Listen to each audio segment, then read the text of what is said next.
1절에서 4절까지의 말씀 읽어보겠습니다.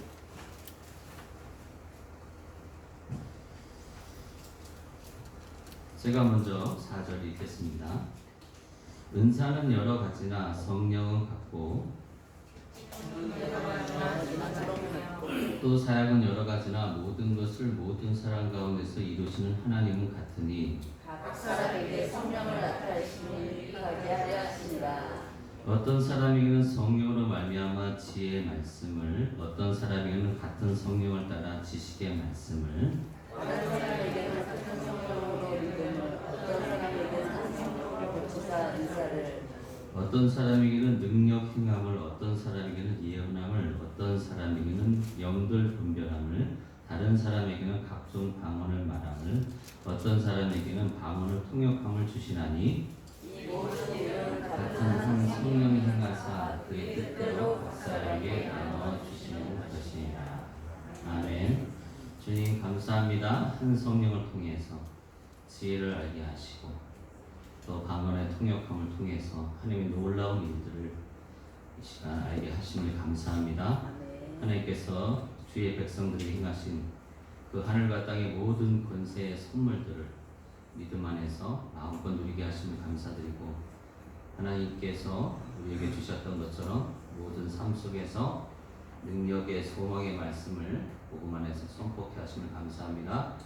사랑의 대상을 이미 성령 안에서 우리에게 주었습니다. 예루살렘과 온 유대와 사마리아 땅끝까지 그 안에 있는 모든 주의 백성들을 향해서 구원의 메시지를 전하게 하심을 감사드리고, 또한 주님의 뜻 안에서 순종하며 모두 용기 있게 복음을 말하게 하시면 감사합니다. 영광의 주님 찬양하며 예수님의 이름으로 기도드렸습니다. 아멘. 자, 옆에 계신 분하고 인사 나누겠습니다. 당신은 중국 땅에 계십니다. 네. 최대한 넓게 앉으시고요. 만약 의자가 필요하면 더 뒤쪽에 나서 이렇게 앉으시면 되겠습니다. 자, 오늘 말씀의 제목은 성령의 은사, 믿음입니다. 믿음. 그래서 PPT 한 장만 더 넘겨주실래요? PPT 이거 한 번만 좀. 이렇게.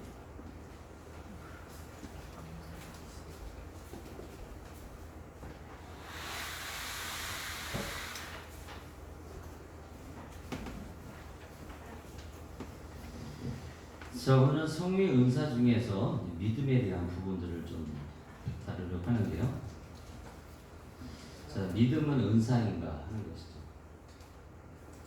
근데 오늘 보니까 고린도서 10장 4절에 보니까 은사는 여러 가지나 성령은 같고, 그 은사를 주시는 분이 누구신가? 성령님이신데, 그 성령을 통해서 7절에 보니까 각 사람에게 성령을 나타내시면 유익하게 하려 하십니다.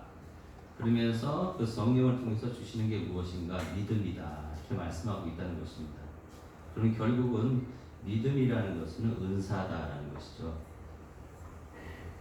그러면 좀 더 우리가 살펴보면요, 믿음을 우리가 먼저 이렇게 살펴보기 위해서는 은사의 의미를 좀 먼저 알 필요가 있습니다. 그러니까 믿음이 은사라고 그러는데 그 은사가 뭔가 하는 부분을 좀 알 필요가 있죠. 그래서 은사를 원어로 보면 카리스마입니다. 카리스마. 카리스마라는 것 자체가 뜻을 뭐로 갖고 있냐면요, 은혜의 선물이에요. 은혜의 선물. 그러니까 믿음이라는 것은 하나님이 주의 백성들에게 은혜의 선물로 주는 것입니다. 그러니까 선물이라는 것은 값없이 주는 것이죠. 그리고 또 성경 우리가 말씀을 나눈 것처럼 성경에서 더 큰 은사를 사모하라라고 말씀하고 있습니다. 근데 그 큰 은사가 우리가 고린도서 13장에서 알 수 있듯이 더 큰 은사는 사랑이에요. 사랑이 은사면은 당연히 우리가 고린도서 13장 13절 말씀에서 보는 것처럼 믿음, 소망, 사랑 이 세 가지는 항상 있을 것인데 그 중에 제일은 사랑이다. 그러니까 사랑이 은사이기 때문에 그 안에 속해져 있는 소망도 은사고 믿음도 은사다라는 것이죠. 은사라는 뜻은 하나님의 은혜로 주시는, 하나님이 주의 백성들에게 주시는 은혜의 선물이다라는 것이죠. 그 은사라는 것은 그런 것입니다. 그래서 우리가 잘 아는 것은 은사는 일상적인 것이다라는 것이죠. 근데 우리가 우리 안에서 은사가 활성화되지 않는 이유는 대상이 없기 때문에 그런 거예요. 우리가 걷는 것도 은사죠. 걸어 다닐 수 있다는 거 은사입니다. 그렇죠? 그러나 이 평범한 은사가 지혜를 만나면 능력이 되죠. 왜냐하면 내가 앉은 백문 걷지 못하면 영혼을 찾아갈 수가 없어요. 근데 영혼을 찾아가서 그를 위해 기도하면 예수님을 믿기도 하고 그의 질병이 치료되기도 합니다. 귀신이 쫓겨나가기도 하죠. 그러니까 우리가 걷는 것은 일상적인 은사지만 그 은사를 통해서 내가 이 성경의 말씀을 선포할 때 능력이 나타나는 것입니다.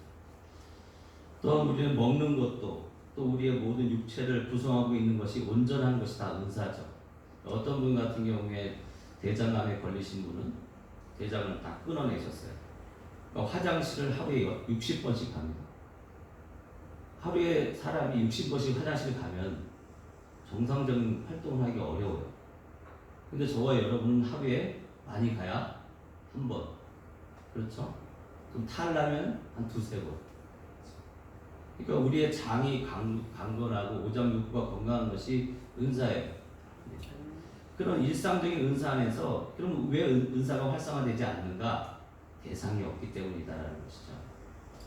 그래서 내가 어떤 연인 관계에 있을 때 내가 정말 그 여인을 사랑하고 그 남자를 사랑해요.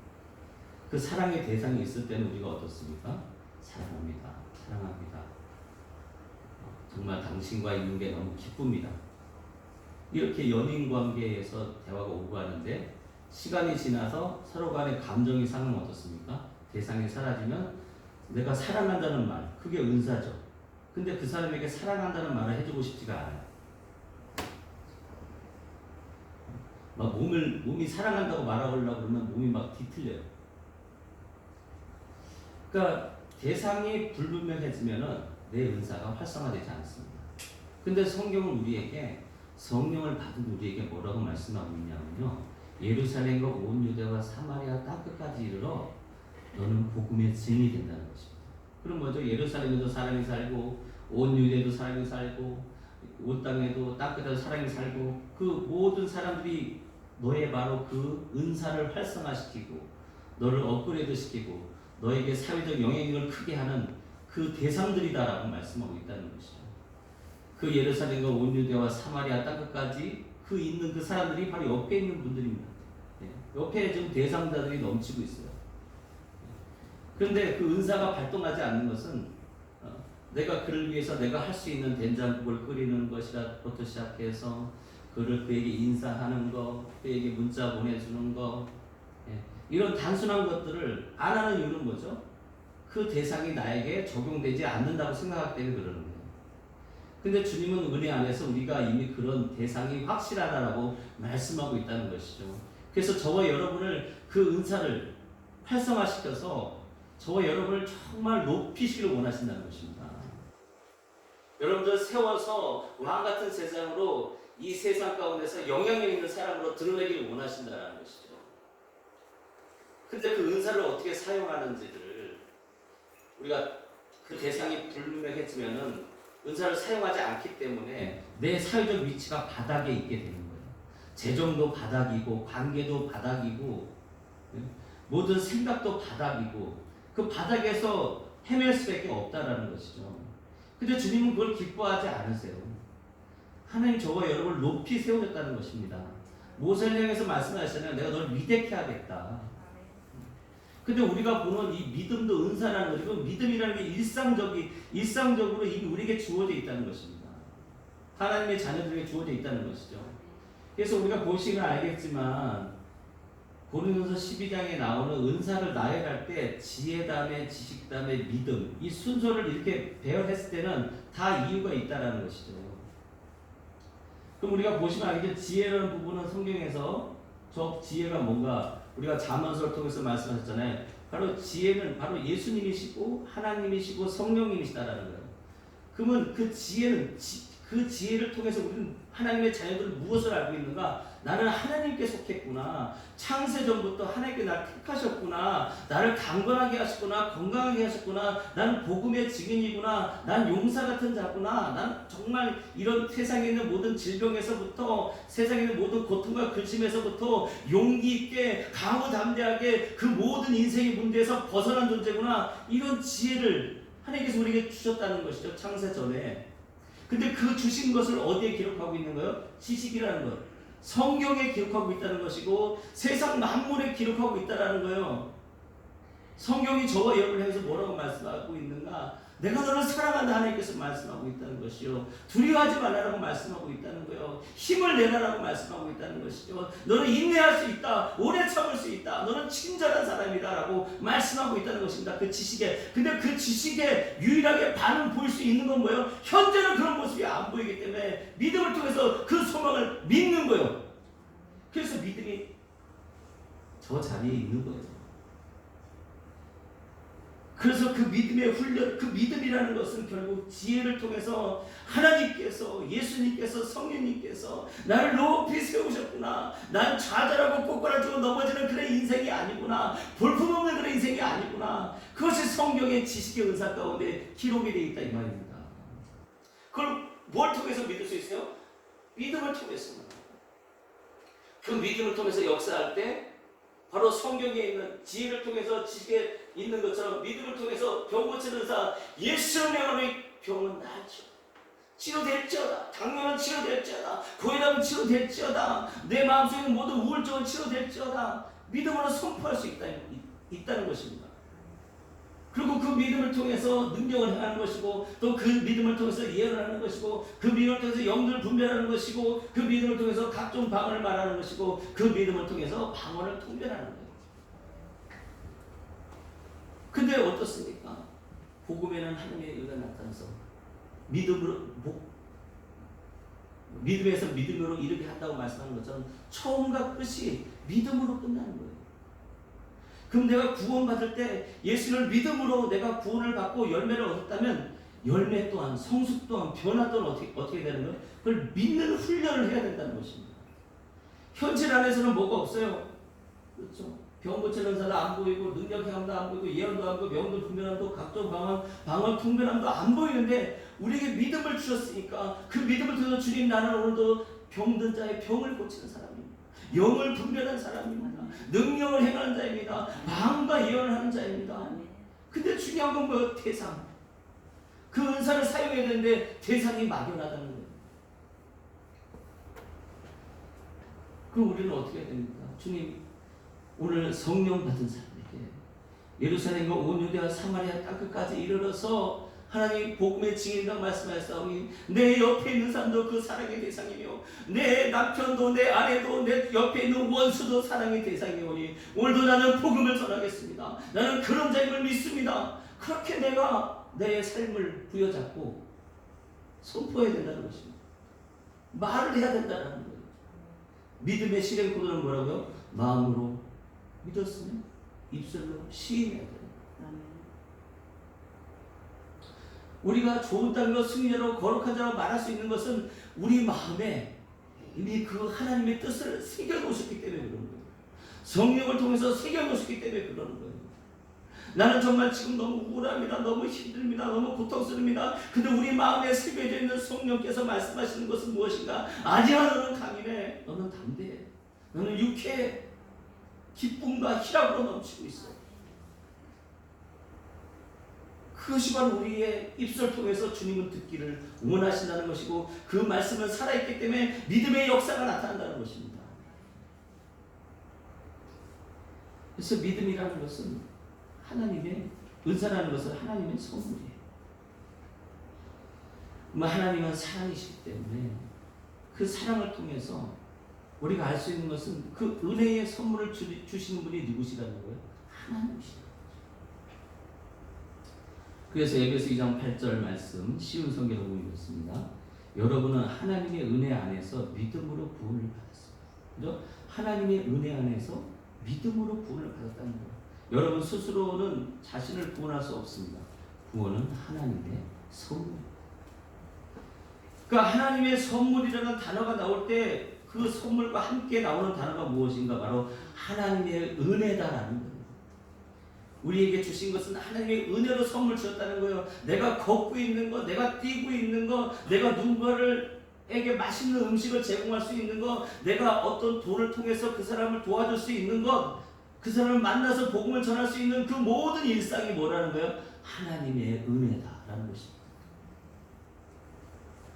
근데 내가 그걸 하지 못한 이유는 내가 그런 대상자에게 복음을 잘하는 것을, 그런 선지자라는 것을, 그런 교사라는 것을 내가 믿음으로 받아들이는 훈련을 안 하고 있기 때문에 그러는 거예요. 그런다고 해서 여러분의 직분이 사라지는 건 아니에요. 엄마의 직분이 사라지나요? 부모의 직분이 사라지나요? 사라지지 않아요.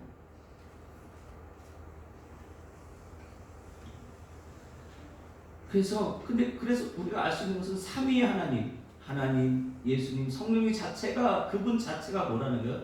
우리에게 선물이라는 것입니다. 그래서 사도행전 2장 30절에 사람들은 이 말을 듣고 마음에 찔렸습니다. 그래서 베드로와 다른 사도에게 우리가 어떻게 하면 좋겠습니까? 라고 물었습니다. 베드로가 이렇게 대답했습니다. 회개하고 여러분은 각각 예수 그리스도의 이름으로 세례를 받으십시오. 그러면 여러분의 죄는 용서받을 것이며 성령을 선물로 받을 것입니다. 성령을 선물로 받는다는 것은 성령님도 하나님이시고 예수님도 하나님이시고 하나님은 하나님이시고, 그러니까 그분 자체가 우리 삶의 선물이라는 거예요. 선물의 특성은 뭐야? 값없이 주어진다는 것입니다. 뭔가 내가 해서 그 선물을 받는다고 생각하면 그때부터 힘들어지는 거예요. 하나님, 나 예배도 잘 못 드리죠. 하나님, 하는 상황마다 다 망하죠. 나는 몸도 아프죠. 나는 또 개팍하고 고집이 세고요. 나는 정말 사람들 앞에 내놓을 게 없어요. 그런 기준이 선물의 기준이 아니에요. 우리가 죄인 되었을 때 그리스도를 통해서 우리에게 선물로 의인한 선물을 주신 거란 말이죠. 그럼 그것에 대해서 어떻게 반응을 보이는 거예요? 내가 믿음으로 반응을 보이는 거예요. 믿음을 어떻게 해야 되는 거예요? 말을 하는 거예요. 주님, 내가 오늘도 정말 보기에는 형편없고 보잘것없지만 내가 정말 이런 여러 인생의 굴곡 가운데서 정말 사람들에게 손가락질 당하고 있지만 그래도 나는 주님의 복음으로 예수 그리스도의 십자가를 통해서 그 십자가의 능력을 통해서 나를 보니 오늘도 나는 정말 사랑받는 사람이었군요. 그것을 나한테 말해줘야 돼요.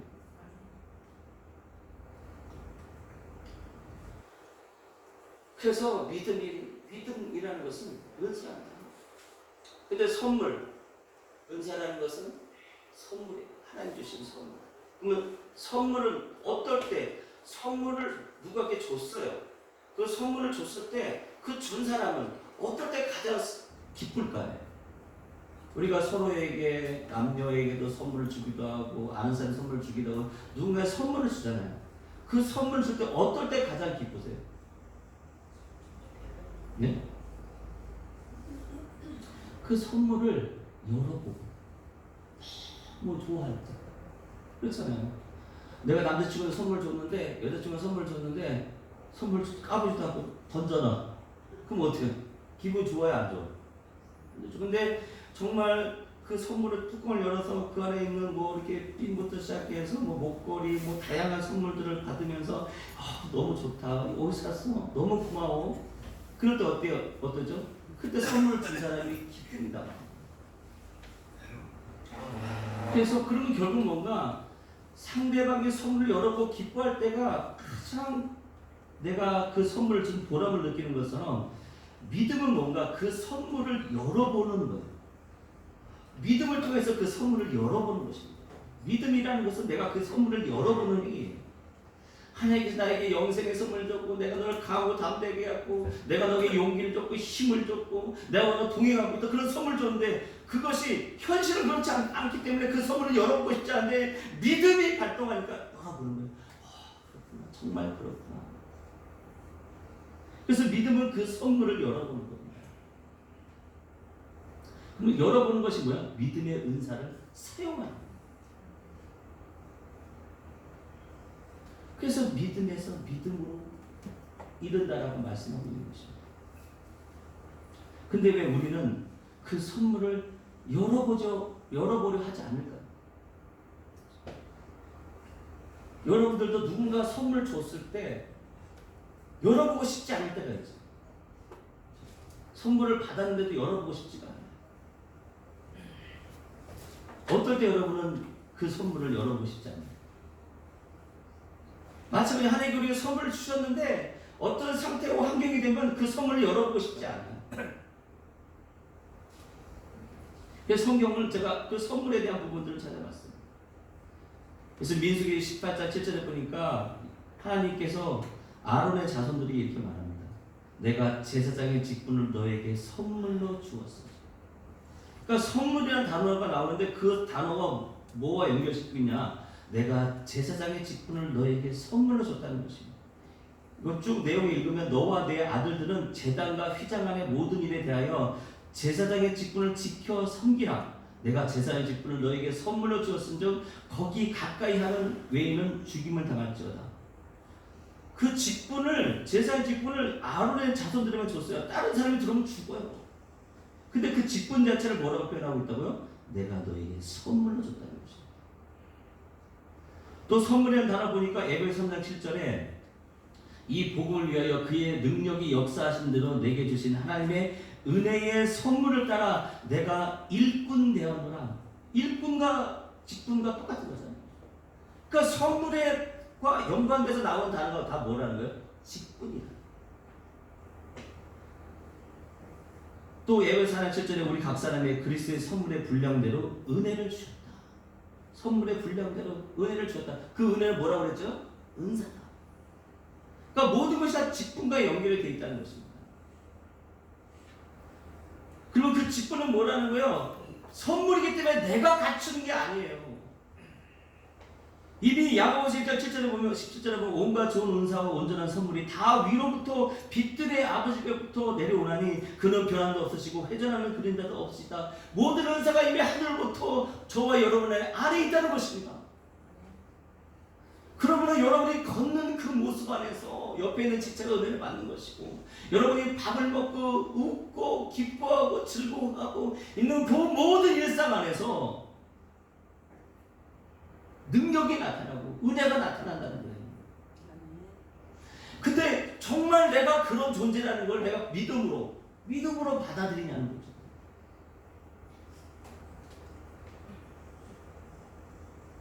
그럼 왜 우리는 그렇게 직분을 인식하는 것에 대해서 하나님의 선물로 저와 여러분의 복음전도자로서 선지자로서 교사로서 이 시대를 하나의 강력한 영향력으로 드러내는 복음의 일꾼을 부르셨는데 왜 그런 직분을 감당하지 못하고 자꾸 우리는 뒷걸음치려고 하는가?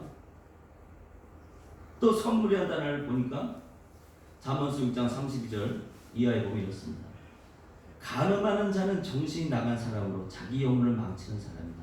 그런 일을 하다가 잡히는 사람은 매를 맞고 수치를 당하며 그 부끄러움이 영원히 지워지지 않을 것이다. 그 남편이 질투심에 불타 보복할 때 눈에 무엇이 보이겠는가? 아무리 많은 보상이나 온갖 선물을 준다 해도 그 분노가 풀리지 않을 것이다. 그러니까 선물을 마다하는 경우는 뭐냐? 어떤 아내의 어떤 남편의 그런 부적절한 관계 안에서 뭐라는 거예요? 남편이 분노가 끓어오르고 질투심이 치솟아오르면 선물이 의미가 있다 없다? 선물이 의미가 없다.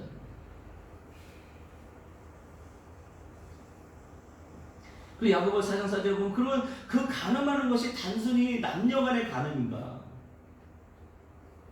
또 확장된 성경 말하고 있다는 것이죠. 야고보서 4장 4절에 간음하는 사람들이요 세상과 버탐이 하나님과 등지는 이름을 알지 못합니까? 누구든지 세상의 친구가 되려고 하는 사람은 하나님의 원수가 되는 것입니다. 그러니까 뭐 세상과 버타는 사람들이 뭐라는 거 다 간음을 하고 있다는 거예요. 그러면 그 간음함을 통해서 뭐라는 거죠?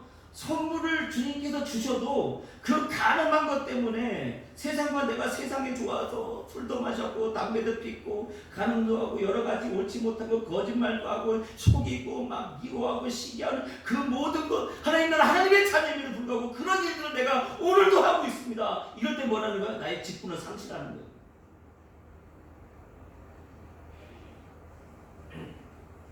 근데 주님 뭐라고 말씀하십니까?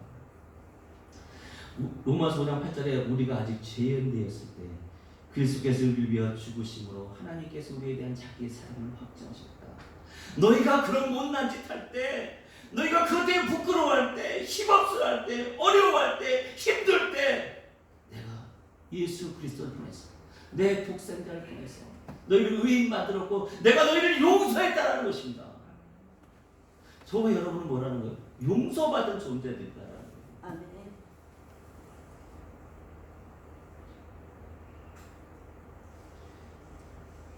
그래서 믿음에 대한 부분들을 다루고 있는 것이 누가복음 17장에 나오는데요. 그 17장에 이런 내용이 있습니다.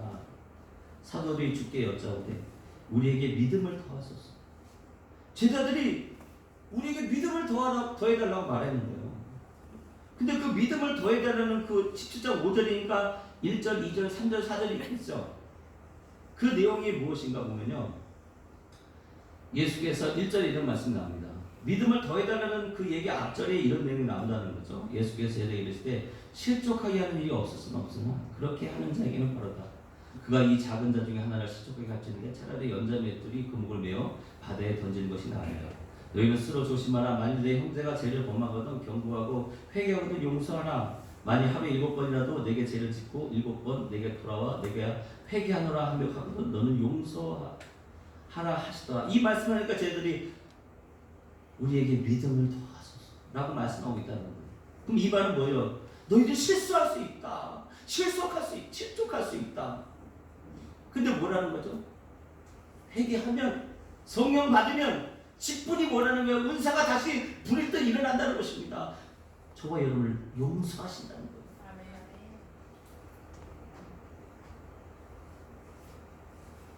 나는 용서받았다. 또한 내 주변에 있는 내 가족 공동체가 됐건 교회 공동체가 됐건 모든 공동체 내 주변에 있는 사람들도 그 용서의 길이 다 열려져 있다는 것을 우리가 믿음으로 인식을 해야 되는 것이죠. 근데 대상이 흐릿해지는 게 왜 흐릿해지는 거예요? 내가 과연 용서받았는가? 과연 내 남편은 용서받았는가? 내 자녀들은 용서받았는가?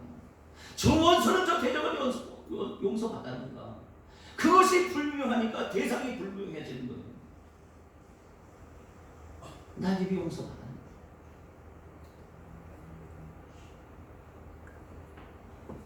저 여기 계시면 다 용서받은 분들이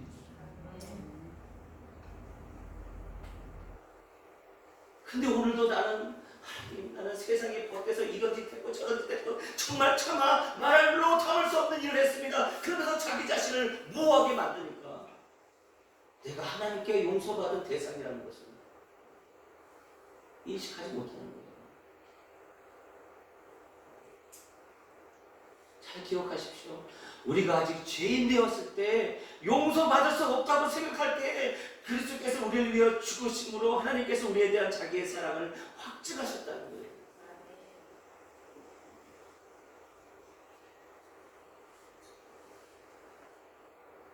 용서받은 존재임을 인정할 때 그 역사가 나타나는 것인데 왜 우리는 그 용서받았다는 그것을 인정하지 않으려는 그 심리는 뭘까요? 자기가 영광을 받으려고 하기 때문에 그런 거예요. 내가 고쳐서 내가 술 안 먹고 내가 담배 안 피고 내가 정말 정결하고 내가 정말 신실하고 그렇게 난 다음에 정말 내가 이런 사람이야 라고 드러내고 싶어 하는 것. 그게 뭐라는 거예요? 하나님께 영광을 돌리지 않고 자기가 영광을 받으려고 하는 거예요. 그래서 오늘 이 구절 뒷구절에 나오고 있는 것이 뭐라는 거예요? 누가 너희 중에 밭을 갈거나 양을 치거나 누가복음 10장 10절 계속 연결해서 말씀드리는 거예요. 너희 중 누구에게 밭을 갈거나 양을 치거나 하는 종이 있어 밭에 돌아오면 그대로 곧 앉아서 먹으라 말할 자가 있느냐. 도리어 그대로 내 먹을 것을 준비하고 띠를 띠고 내가 먹고 마시는 동안에 수종 들고 너는 그 위에 먹고 마시라 하지 않겠느냐. 명한 대로 하였다고 종에게 감사하겠느냐. 이와 같이 너희도 명령받은 것을 다 행하며 이르기를 우리는 무익한 종이라 우리가 하여야 할 일을 한 것뿐이라 할지니라. 뭐라고요? 종은 당연히 그 일 하는 왜? 값없이 선물을 받았어요. 근데 내가 술 안 먹으려고 내가 신실해져 보려고 그러고 내가 한번 용서 보려고 그러면 어때요? 본전 생각난다 이것이죠. 나 했으니까 기부의 태권 내가 받아야 돼. 이 공로사상. 제가 솔로몬 재판 말씀드렸던 특성이 뭐라고요? 세상은 다 증거를 찾아요. 근데 솔로몬은 증거를 원하지 않아요. 그냥 그냥 오로지 말씀만을 전할 뿐이에요. 그 여자가 거짓말했다라는 것을 세상 사람들 증거를 찾으려고 하는데 주님은 그냥 말씀만 할 뿐이에요. 그 왜 그러는 거죠? 사람들 증거를 찾아서 비교 분석하려고 해요. 누군가 내가 옳다는 걸 증명하면서 비교하려고 그런다니까요. 저 집사님한테 왜 난 못할까? 저 권사님한테 왜 난 못할까? 그 증거를 찾는 것 자체가 뭐라는 거? 교만이라 이 말이에요. 하나님 믿음의 은사를 저와 여러분이 주셨다니까요. 아멘. 온갖 하늘의 은사를 다 주셨다고요. 아멘. 그 선물이에요. 아멘. 누구랑 비교하려고 그러지 마세요. 비교하려면 돼. 누군가를 증거를 기준점을 둬야 되기 때문에 그 증거하는 걸로 나를 비교하려고 한단 말이죠.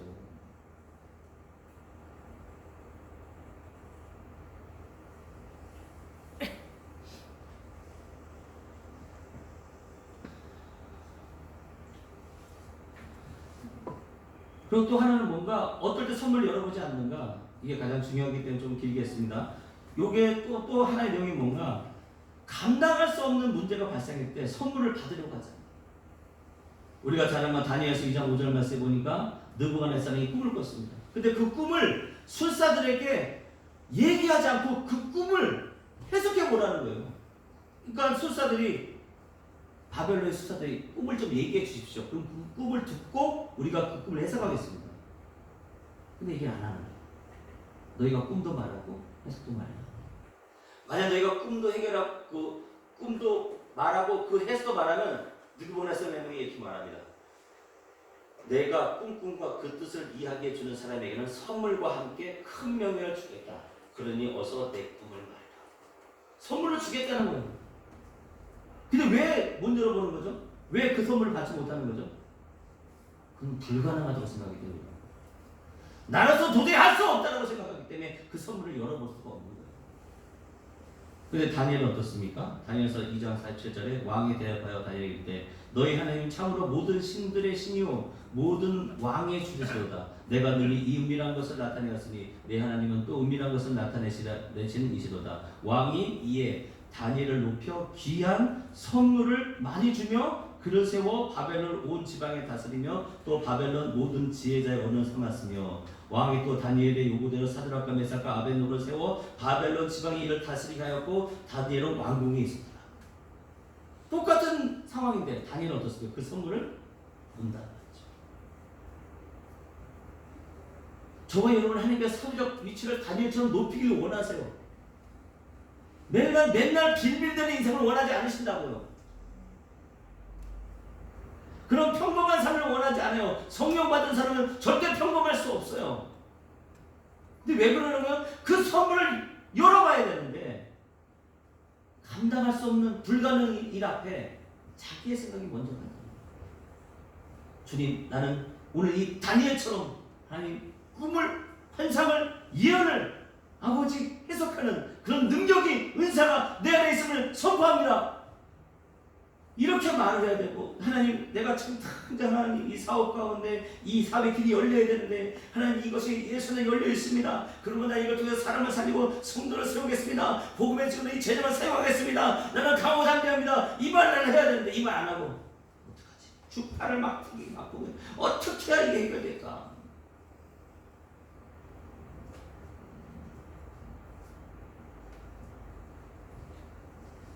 또 하나는 무엇인가? 요한복음 4장 10절에 보니까 예수께서 대답하시되 내가 만약 하나님의 선물과 또 내게 물든다는 이가 누군지 알았다면 내가 그에게 구하였을 것이요 그가 생수를 내게 주었을 것이다. 사마리아 여인이 있는데 그 여인에게 물을 달라고 했어요. 근데 그 여인이 하는 말은 뭐야? 보니까 보잘것없고 별 볼일 없는 사람인데 당신이 야곱보다 큽니까? 경제적인 논리를 갖고 오는 거예요. 내가 보니까 별거 아닌 것 같은데 무슨 물을 주겠다는 겁니까?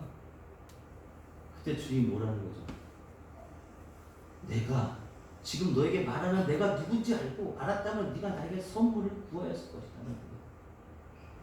저와 여러분의 삶 안에서 예수님은 거짓입니까? 예수님은 능력 없는 그런 분이십니까? 이거 말한다고, 이거 기도한다고 이거 되겠어? 그동안도 기도 응답이 없었는데 정말 우리가 그동안 기도를 제대로 했을까요?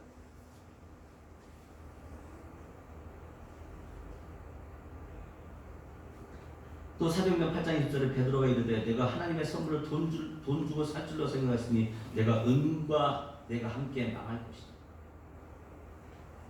경제적인 논리로 하나님 내가 경제적 위치에 도달하면 내가 하나님 40평 아파트에 하나님 내가 이런 좋은 대학에 이런 좋은 직장에 사업이 잘 되면 내가 그때 헌신하겠습니다. 아니요. 그건 하나님의 선물 은사를 뭐라 돈 주고 살 줄로 생각했으니 네가 그토록 바라는 그 40평 아파트와 그 사업과 그 모든 것과 너도 함께 망할 거다. 그래서 크리스천들의 믿음을 못 쓰는 거예요.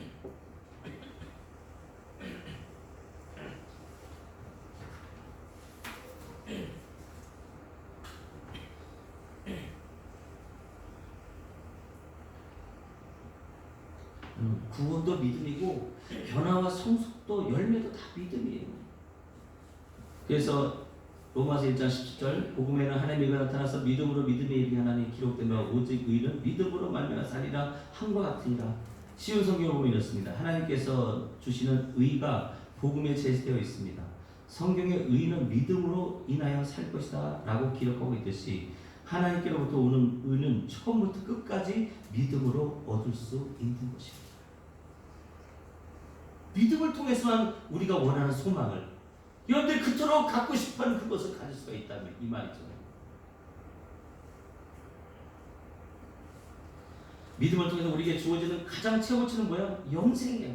그 영생은 뭐죠? 베드로서 1장 9절에 믿음의 결국 곧 영혼의 구원을 받음이라. 믿음이 우리에게 주는 가장 최고치는 영혼의 구원이에요. 그럼 그 구원은 무엇인가? 인생의 모든 문제가 해결됐고 모든 소망이 예수 안에 이루어져 있다는 그런 출발점을 갖고 있다는 것입니다. 그것이 마지막 꼬리 지점까지 가는 것이 저와 여러분의 인생이다라는 거예요. 근데 그 인생의 모든 문제가 해결되어 있다는 것이 소망의 형태로 되어 있다고요. 그래서 로마서 8장 24절 25절에 우리 시온 성경은 우리는 이러한 소망으로 구원을 받았습니다. 눈에 보이는 소망은 소망이 아닙니다.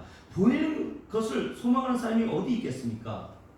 따라서 우리가 보지 못하는 것을 소망한다면 우리는 그것을 인내함으로 기다려야 합니다. 내가 사업 잘 나가고 내가 신실하고 건강하고 화목하고 성숙하고 변화된 그 소망의 형태로 내가 안 보여요. 그걸 보는 유일한 방법은 뭐라는 거예요? 믿음은 바라는 것들의 실상이요 보이지 않는 것들의 증거다. 그걸 믿고 말할 때 그 말씀이 역사하는 것입니다. 우리는 믿음을 통해서 보이지 않는 소망을 보이는 영역으로 나타내는 것을 하기 위해서 하나님의 자녀들은 이 땅에 태어난 거예요. 그래서 베드로서 1장 5절에 너희는 말세에 나타나기로 예비하신 구원을 얻기 위하여 믿음으로 말미암아 하나님의 능력으로 보호하심을 받아라. 저와 여러분을 보호하심을 받고 있다는 것이요. 왜요? 너희가 말세에 보이지 않는 것을 보이는 영으로 나타내기 위해서 그 예비하신 구원의 복음의 증인이라는 것입니다.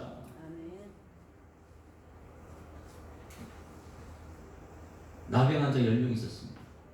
한 명과 9명의 차이점은 뭘까요? 누가복음 10장 12절에 나병 환자 10명 있었습니다. 예수님께서 그들에게 우리 불쌍히 여달라고 그러니까 막 믿음을 통해서 나를 믿습니다. 막 믿습니다. 그러니까 예수님께서 그래? 그럼 너희 10명 제사장에 가서 너희 몸을 보여라. 그리고 보냅니다. 근데 가는 도중에 제사장에 가기 전에 이미 몸이 깨끗해져요. 우리가 잘 아는 것처럼 히브리 6장 4절 말씀대로 한 번 빚을 받고 하나님의 은사를 맛보고 성령의 참여하면 되고 이 어떻습니까? 10명 그런 거죠. 한 번 빚을 받고 하나님의 은사를 맛보고 성령의 참여한 자죠. 가는 도중에 병이 났습니다. 근데 그 10명 중에 한 사람만 자기가 남은 것을 보고 큰 소리로 하나님께 영광을 돌리며 예수의 발 아래 엎드려 감사하니 그는 사마리아 사람이라. 예수께서 대답하시되 10사람이 다 깨끗함을 받지 아니하였느냐? 그 아버는 어디 있느냐? 이 이방인 외에는 하나님의 영광을 돌리러 돌아온 자가 없느냐 하시고 그에게 이르시되 일어나 가라. 내 믿음이 너를 구원하였느니라 하시다. 그 한 명만 뭐라는 거예요? 그 나병 환자가 난 것이 그 근원이 그 근본이 누구임을 안 거예요? 그 9명은 몸만 낫는 구원을 받았지만 이 사람은 어떻습니까? 몸과 영혼이 구원을 받다. 믿음의 결과치를 보여주고 있다는 것입니다. 근데 거기서 나오는 중요한 건 뭐예요? 다시 예수님을 찾아와서 하나님께 영광을 돌리고 감사했다는 것입니다. 우리 안에서 이루시는 그 응답들, 하나님께서 조그만 그런 응답들을 주실 때 우리는 감사하고 있는 거예요. 하나님께 찾아와서 하나님